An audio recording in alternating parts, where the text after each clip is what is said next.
Beyond visual റേഞ്ചിലുള്ള ആക്രമണങ്ങൾ നടത്തുന്ന കാര്യത്തിൽ ലോകത്തിലെ തന്നെ ഏറ്റവും മികച്ച മിസൈലുകളിൽ ഒന്നാണ് ഇന്ത്യയുടെ അസ്ത്ര മിസൈലുകൾ എന്ന് പറയുന്നത്. ഇതിന്റെ അപ്ഡേറ്റഡ് വെർഷൻസ് ഉൾപ്പെടെ പല വേരിയന്റുകൾ ഇന്ത്യ നിർമ്മിക്കുന്നുണ്ട്. ഇന്ത്യ പൂർണ്ണമായും തദ്ദേശീയമായിട്ട് നിർമ്മിച്ചെടുത്ത ഒരു ആയുധമാണിത്. ഈ ആയുധം കയറ്റുമതി ചെയ്യാനുള്ള ഒരു സാധ്യത ഇപ്പോൾ ഉണ്ടായിരിക്കുകയാണ്. അസ്ത്രയുടെ മാർക്ക് 1 എന്ന് പറയുന്ന beyond visual range air to air missile ഇന്ത്യയിൽ നിന്ന് അർമേനിയൻ വ്യോമസേന വാങ്ങാനുള്ള ഒരു സാധ്യതയാണ് ഇപ്പോൾ കാണുന്നത്.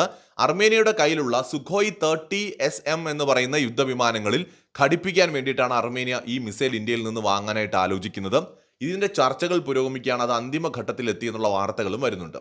അസ്ത്ര മിസൈലിന്റെ മാർക്ക് 2ഉം 3ഉം ഒക്കെ ഇന്ത്യ ഡെവലപ്പ് ചെയ്യുന്നുണ്ട്. അപ്പോൾ അത് ഓരോ വേർഷനിലേക്ക് എത്തുമ്പോഴും അതിന്റെ പെർഫോമൻസ് കൂടും, അതിന്റെ റേഞ്ച് കൂടും, അത് കൂടുതൽ അപകടകാരിയായിട്ട് മാറും. അപ്പം അതിൽ അസ്ത്രയുടെ മാർക്ക് 1 ഇപ്പോൾ സുഖോയ് Su-30MKIക്ക് കൊടുക്കുന്നതിന് വേണ്ടിയിട്ടുള്ള ചർച്ചകളാണ് നടക്കുന്നത്. ഇന്ത്യയുടെ defence research and development organisation വികസിപ്പിച്ചെടുത്ത ഈ അത്യാധുനികമായ മിസൈലുകൾ അർമേനിയൻ വ്യോമസേനയുടെ പ്രഹരശേഷി പല മടങ്ങ് വർദ്ധിപ്പിക്കുമെന്നാണ് പ്രതീക്ഷിക്കപ്പെടുന്നത്. നിലവിൽ അർമേനിയ ഉപയോഗിക്കുന്ന റഷ്യൻ നിർമ്മിത R-77 മിസൈലുകളെക്കാൾ പ്രഹരശേഷി കൂടിയതാണ് 110 കിലോമീറ്റർ ദൂരപരിധിയുള്ള അസ്ത്ര മാർക്ക് 1 എന്ന് പറയുന്നത്.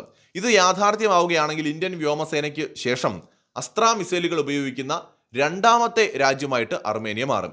മാത്രമല്ല, സുഖോയ് യുദ്ധവിമാനങ്ങളുടെ അറ്റകുറ്റപ്പണി ഉൾപ്പെടെയുള്ള കാര്യങ്ങൾ ഇന്ത്യയുടെ സഹായത്തോടെ ചെയ്യുന്നതിനാണ് അർമേനിയ ശ്രമിക്കുന്നത്. കാരണം അർമേനിയയ്ക്ക് റഷ്യയോട് ഒരല്പം നീരസമുണ്ട്. കാരണം അസർബൈജാനുമായിട്ടുള്ള യുദ്ധത്തിൽ റഷ്യ അർമേനിയെ സഹായിച്ചില്ല എന്നാണ് അർമേനിയ കണക്കാക്കുന്നത്. അവിടെ റഷ്യ എടുത്ത നിലപാടിനോട് അവർക്ക് കടുത്ത എതിർപ്പുണ്ട്.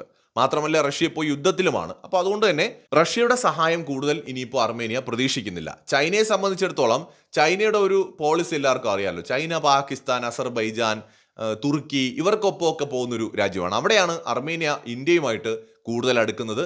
അർമേനിയയുടെ സുരക്ഷയിൽ ഇന്ത്യ ഇനി മുതൽ ഒരു വലിയ പങ്ക് വഹിക്കുമെന്ന് തന്നെയാണ് വ്യക്തമാവുന്നത്. ഇതിനോടകം ഇന്ത്യയിൽ നിന്ന് പല ആയുധങ്ങളും അർമേനിയ വാങ്ങിയിട്ടുമുണ്ട്. ഇന്ത്യയിൽ നിന്ന് കൂടുതൽ ആയുധങ്ങൾ വാങ്ങിക്കൊണ്ട് ഇന്ത്യയുടെ ഏറ്റവും വലിയ ഡിഫൻസ് പാർട്ണർ ആവാൻ സാധ്യതയുള്ളൊരു രാജ്യമായിട്ടും അർമേനിയ മാറുകയാണ്. മറ്റൊരു വീഡിയോയുമായി വീണ്ടും വരാം.